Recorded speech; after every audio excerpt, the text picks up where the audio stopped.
ಸಾಂಬಾರು ಮಾಡ್ತಾ ಇದ್ದೀನಿ. ಅದು ಯಾವ ಸಾಂಬಾರು ಅಂದರೆ ಕೊಬ್ಬರಿ ಸಾಂಬಾರು ಮಾಡ್ತಾ ಇದ್ದೀನಿ. ಒಂದು ಹೊಳಕಿನ ಈ ಥರ ನಾನು ಹೆರ್ಚಿ ತೊಳೆದು ಹೆರ್ಚಿ ಇಟ್ಕೊಂಡಿದ್ದೀನಿ. ಕೊಬ್ಬರಿ ಸಾಂಬಾರು ಯಾಕೆ ಮಾಡ್ತಾ ಇದ್ದೀನಿ, ಈಗ ಮಳೆಗಾಲ ಸೀಸನ್ ಅಲ್ವಾ, ಕೊಬ್ಬರಿ ಒಣಗ್ತಾ ಇಲ್ಲ ಸರಿಯಾಗಿ. ಬಿಸಿಲು ಬಿಟ್ಟರೆ ಮಳೆ ಬಂದು ಬಿಟ್ಬಿಡ್ತೇವೆ. ಮನೆಯಲ್ಲಿ ಒಳಗೆ ತೆಂಗಿನಕಾಯಿಗೂ ಒಣಗ್ತಾ ಇಲ್ಲ, ಕಪ್ಪು ಕಲರ್ ಆಗ್ತಾ ಇದೆ. ಹಾಗಾಗಿ ನಾನು ಬೇಳೆ ಸಾಂಬಾರು ಬದಲು ಕೊಬ್ಬರಿ ಸಾಂಬಾರು ಮಾಡಿರೋ ಕೊಬ್ಬರಿ ಸಾಂಬಾರು ಮಾಡ್ತಾ ಇದ್ದೀನಿ. ಕೊಬ್ಬರಿ ಸಾಂಬಾರು ಮಾಡೋದನ್ನು ಭತ್ತನ ತೆಗೆದಿದ್ದೀನಿ. ಮತ್ತು ಬೇರೆ ಏನಾದರೂ ಮಾಡಿದ್ರೆ ಒಂದನ್ನು ಈ ಥರ ಹೆರ್ಚಿಟ್ಕೊಂಡಿದ್ದೀನಿ.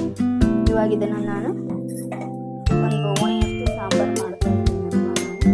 ತೊಳೆದು ಈ ಥರ ಹೆಚ್ಚಿದ್ದೀನಲ್ವ ಹಾಕ್ಕೋತಾ ಇದ್ದೀನಿ. ಇದನ್ನು ನಾನು ಇವಾಗ ಒಂದು ಸ್ವಲ್ಪ ನೀರು ಹಾಕಿ ನುಣ್ಣಗೆ ರುಬ್ಕೊತೀನಿ.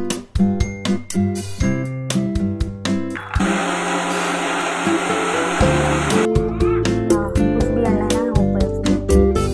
ಬೆಳ್ಳುಳ್ಳಿ ಉಪಯೋಗಿಸ್ತೀವಲ್ಲ,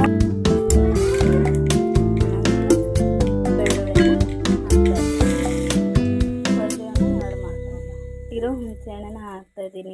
ಸ್ವಲ್ಪ ಮೊದಲೇ ನೆನೆ ಇಟ್ಟರೆ ರಸ ತಾನೇ ಬಿಡುತ್ತೆ. ಆಗಿಂದ ಹಾಕ್ತಾ ಇದ್ದೀನಿ. ಒಂದು ತಂಬಿಗೆ ಸಾರಲ್ವಾ, ಇದಕ್ಕೆ ನಾನು 2 ಚಮಚ ಹಳ್ಳುಪ್ಪನ್ನ ಹಾಕ್ತಾಯಿದ್ದೀನಿ.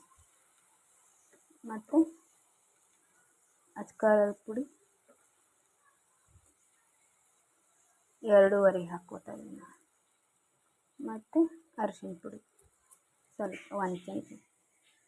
ಮತ್ತು ಬೆಲ್ಲ, ಇದು ಪ್ಯೂರ್ ಬೆಲ್ಲ, ಕಪ್ಪಗಿರುತ್ತೆ. ಈ ಬೆಲ್ಲನ ಹಾಕೋತಾ ಇದ್ದೀನಿ. 1 ಕಣ್ಣಿ ಬೆಲ್ಲ.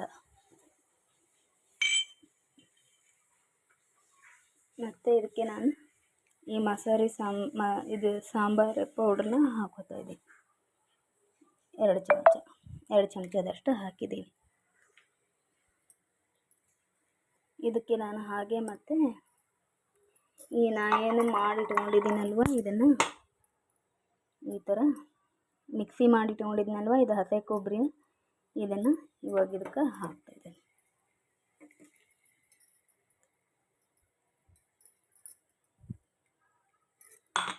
ಹಾಕಿ ತಿರುಗ್ತೀನಿ. ಇದು ಚೆನ್ನಾಗಿ ಇದರಲ್ಲಿ ಹುಳಿಯಲ್ಲಿ ಸ್ವಲ್ಪ ಹೊತ್ತು ಕುದಿಬೇಕು, ಒಂದು 10 ನಿಮಿಷ ಚೆನ್ನಾಗಿ. ಹೀಗೆ ಇದೆಲ್ಲ ಸ್ವಲ್ಪ ಹಸಿ ವಾಸನೆ ಹೋಗ್ಬೇಕಲ್ವ, ಇದರ ಹುಳಿಯೊಳಗೆ ಹಾಗೆ ಕುದಿಯೋದಕ್ಕೆ ಬಿಡ್ತಾ ಇದ್ದೀನಿ. ಒಂದು 10 ನಿಮಿಷ ಇದು ಕುದಿಬೇಕು. ಈ ಥರ ಫುಲ್ ಸಣ್ಣ ಇರಬೇಕು, ಮಂದಗ ಆಗಬೇಕದು. ಕೊಬ್ಬರಿ ಇರಬಾರ್ದು, ನೀರುಗತೆ ಫುಲ್ಲು ಮಂದಾಗಿರಬೇಕು, ಅಂದರೆ ಕೊಬ್ಬರಿ ಸಾರು ಚೆನ್ನಾಗಿ ಬರುತ್ತೆ. ಇದು ಕುದೀತಾ ಇದೆ. ಇವಾಗ ನಾನು ಇದಕ್ಕೆ ನೀರನ್ನು ಹಾಕಿ ಇದನ್ನು ಕ್ಲೀನಾಗಿ ಮಾಡ್ಕೋತಾ ಇದ್ದೀನಿ. ಜಾರ್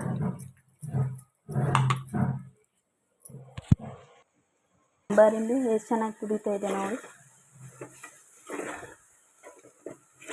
ಘಮ ಘಮ ಅಂತ ಸ್ಮೆಲ್ ಬರ್ತಾ ಇದೆ.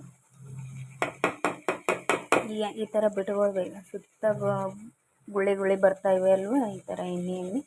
ಇವಾಗ ನಾನು ಇದಕ್ಕೆ ನೀರನ್ನು ಹಾಕೋತಾ ಇದ್ದೀನಿ. 1 ಕಪ್.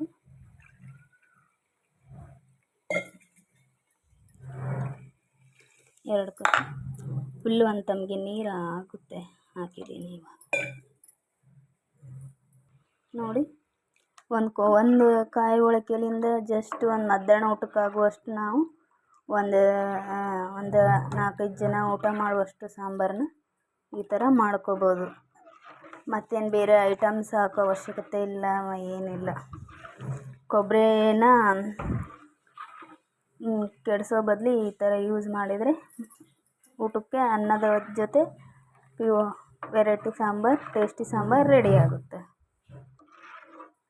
ಇದಕ್ಕೆ ನಾನು ಈಗ ಕೊತ್ತಂಬರಿನ ಆ್ಯಡ್ ಮಾಡ್ತಾಯಿದ್ದೀನಿ. ನೋಡಿ ಎಷ್ಟು ತಿಳಿ ಕೊತ್ತಂಬರಿನ ಆ್ಯಡ್ ಮಾಡ್ತಾಯಿದ್ದೀನಿ. ಇದು ಇವಾಗ ಮತ್ತೆ ಚೆನ್ನಾಗಿ ಕುದ್ಕೋಬೇಕು. ಕುದಿಯೋದಕ್ಕೆ ಬಿಡ್ತಾ ಇದ್ದೀನಿ ನಾನು. ಇವಾಗ ಬನ್ನಿ, ಈ ಥರ ಒಯ್ದಾಡ್ತಾ ಇದೆ ನೋಡಿ, ಚೆನ್ನಾಗಿ ಎಷ್ಟು ಚೆನ್ನಾಗಿ.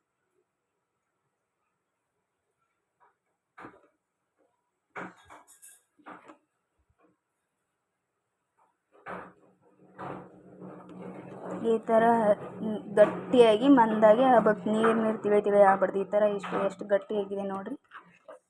ಈಗ ಯಾವ ಥರ ತಿರುವಿದ್ರೂ ಗಟ್ಟಿಯಾಗಿಯೇ ಕಾಣ್ತಾ ಇದೆ. ಇವಾಗ ಇದನ್ನು ನೋಡೋಣ, ಉಪ್ಪು ಖಾರ ಎಲ್ಲ ಬರೋಬ್ಬರಿ ಆಗಿದೆ.